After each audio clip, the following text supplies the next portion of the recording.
Okay, so we're with Lucy tonight and she's just had some puppies. So this owner rang me about 2 o'clock this afternoon and was concerned she'd had 2 puppies through the night but hadn't had any more. So we got her in and we could definitely feel there was one head in the birth canal but really was having trouble being pushed right out. So we took another x-ray.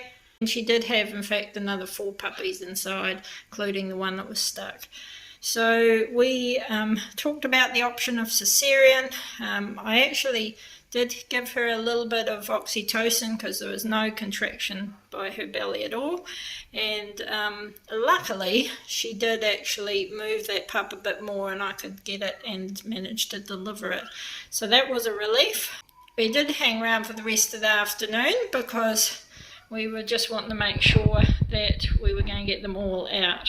So one by one, it's taken a few shots of oxytocin, but we have managed to get them out. And this wee guy was the last one.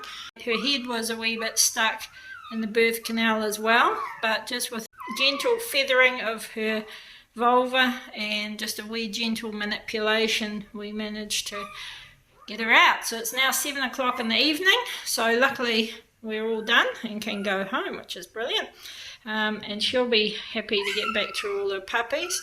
But I just wanted to mention that you just got to be prepared for a cesarean. We were so lucky with this one, we didn't have to go to surgery, and we were trying to avoid it. But sometimes nature's just not that way, and we have to go in to get them all out alive. So all the others that were passed were alive, just the one that was blocked at the initial consultation was dead when he arrived. But there's the wee puppy, only a few minutes old. We've clamped off the little umbilical cord, and this all here is the placenta. So there's a lot of fluid and everything that comes out with puppies. But yeah, he's making noises, all the right noises, aren't you? And we'll get him tied off, cleaned up and packed up and off back home now. We might even whip off one final x-ray just to make sure everything's out, and I haven't miscalculated because there was about 4 in there the first time when we took an x-ray. So Lucy is going to drip a discharge for quite a while. Can even be up to 3 weeks, but it should be getting less and less.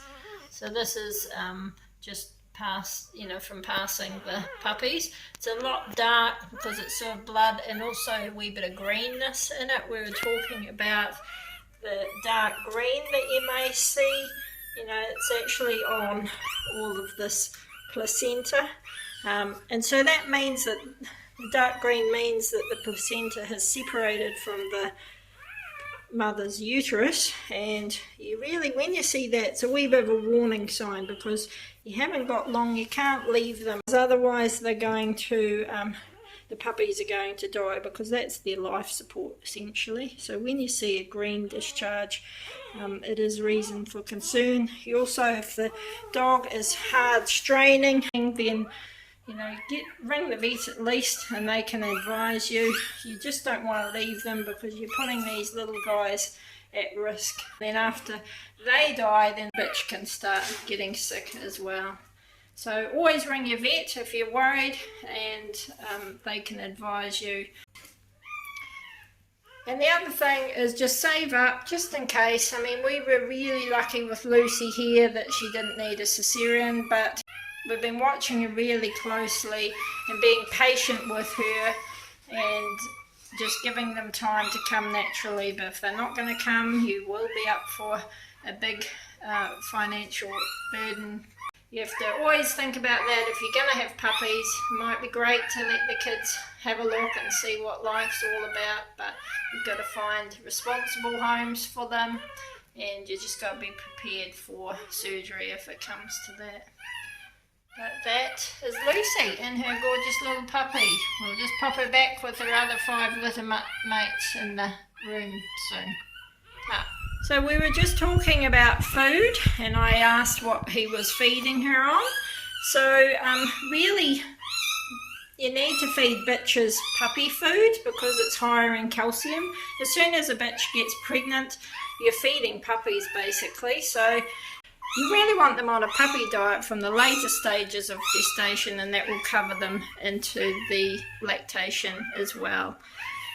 Years ago we used to add bone grow, but you can do more damage by overdoing the calcium just as much as underdoing the calcium. So you're better to get them on a puppy diet, and that has the right amount of calcium in them, and then that's better for the puppies. I always say if there's any stage of their life stage that you're going to feed dogs the best food, then that's especially the puppy, because you want them to grow properly. You've got the risk of milk fever if they don't get enough calcium, so that's always one thing to consider, to definitely keep them on a decent amount of calcium in a puppy food. Alright, we'll get these guys home.